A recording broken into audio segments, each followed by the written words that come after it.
নমস্কার বন্ধুরা, এই যে ব্যক্তিটাকে দেখছেন এনার নাম হচ্ছে রাঘব চাড্ডা। আপনারা অনেকেই হয়তো এনাকে চেনেন। তো আজ ইনি পার্লামেন্টে আরও একটা ভালো জিনিস নিয়ে আলোচনা করেছেন। আমাদের দেশের ব্যাংকিং সিস্টেমগুলো চার্জেসের নামে যেভাবে মধ্যবিত্ত আর গরিব মানুষদের পকেট কাটছে, সেটা নিয়ে আজকে উনি অনেকগুলো পয়েন্ট আলোচনা করেছেন। প্রথম পয়েন্টটা হচ্ছে মিনিমাম মেনটেনেন্স ব্যালেন্সের যে ফাইনটা। মিনিমাম মেনটেনেন্স ব্যালেন্স বলতে অনেকের ব্যাংকে ওটা 500 টাকা হয়, অনেকের 1000 টাকা হয়, আবার যারা অনেক বড় বড় ব্যাংক ইউজ করেন তাদের ওটা 5000 10,000ও হয়। তো এই মিনিমাম ব্যালেন্সটা যারা মেনটেন করতে পারে না, ধরুন মধ্যবিত্ত লোকেরা অ্যাকাউন্টে 500 টাকা মেনটেনেন্স ব্যালেন্সের জায়গায় হয়তো ভুল করে ওটা 400 টাকা হয়ে গেল, 100-200 টাকা বেশি তুলে নিল। তো সেই ক্ষেত্রে ব্যাংক তাদের অ্যাকাউন্ট থেকে 100 থেকে 600 টাকা পর্যন্ত একটা অ্যামাউন্ট কেটে নেয়, তার সাথে আবার জিএসটিও অ্যাড করে সেই ফাইনের সাথে। একবার ভেবে দেখুন, এই মিনিমাম মেনটেনেন্স ব্যালেন্সের যে ফাইনগুলো কালেক্ট করে 2022 আর 23 মিলিয়ে আমাদের দেশের ব্যাংকগুলো সাধারণ মানুষের থেকে 3500 কোটি টাকা আদায় করেছে। হ্যাঁ, আগে ঠিকই শুনছেন, 3500 কোটি টাকা শুধু মিনিমাম মেনটেনেন্স ব্যালেন্সের ফাইন হিসেবে আদায় করেছে। এরপর সেকেন্ড পয়েন্টটা হচ্ছে অতিরিক্ত এটিএম ব্যবহার করা। মনে করুন আপনি আপনার এটিএমে গেলেন আর আপনি 100 টাকা থেকে 1000 টাকার মধ্যে কোনো একটা অ্যামাউন্ট তুললেন। তোলার পর দেখতে পারলেন তার উপর আপনার 20 থেকে 25 টাকা চার্জ লেগে গেছে, তার সাথে প্লাস জিএসটি। সেটার কারণ এটাই যে আমাদের ব্যাংকগুলো আমাদের 2 থেকে 3টে ট্রানজ্যাকশন ফ্রি দেয়। এরপরে যে কটা ট্রানজ্যাকশন আমরা করি, প্রত্যেকটা ট্রানজ্যাকশনের জন্য এটিএমে 20-25 টাকা এরকম চার্জ করে নেয় আমাদের থেকে।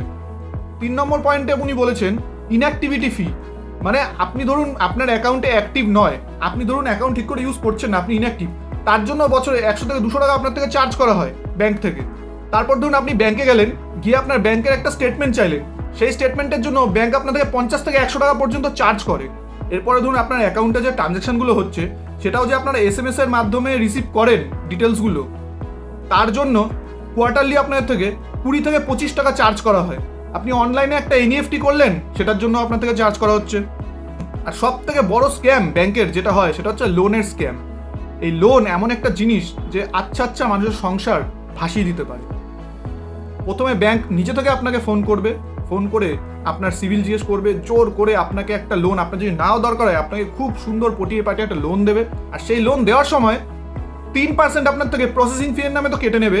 আর যদি ভবিষ্যতে আপনি কোনো মাসে যদি লোন না দিতে পারেন, একটা ইএমআই যদি মিস করেন বা যদি কোনো রকমভাবে আপনি ডিফল্ট হন, তাহলে আপনাকে তো ব্যাংকের থেকে এত পরিমাণে ডিস্টার্ব করা হবে, ফোন করে বলুন বা বাড়িতে এজেন্ট পাঠিয়ে বলুন।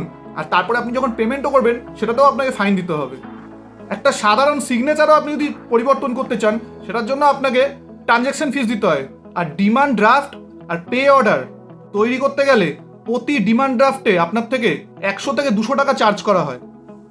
অর্থাৎ সোজা কথায় যদি এক কথায় বলি, ব্যাংক এখানে পরিষ্কার তার গ্রাহকদের পকেট কেটে নিজেদের পকেট ভরছে। আর আমাদের মতো সাধারণ মানুষেরা কোনোদিন এগুলো জানতেও পারি না যে ব্যাংক আমাদের কিভাবে লুটে নিজেদের পকেট ভরে আজকে এত বড় হয়ে যাচ্ছে। আমরা মনে করি যে ঠিক আছে, 10 টাকা কেটেছে, 20 টাকা কেটেছে, 100 টাকা কেটেছে, ঠিক আছে, কোনো ব্যাপার নয়। কিন্তু সারা ভারতবর্ষ জুড়ে যখন এই 10 টাকা, 100 টাকা, 1 টাকা, 2 টাকা করে কাটতে কাটতে ব্যাংকের কাছে সেটা হয়ে যায় কয়েকশো কোটি টাকা অ্যামাউন্ট।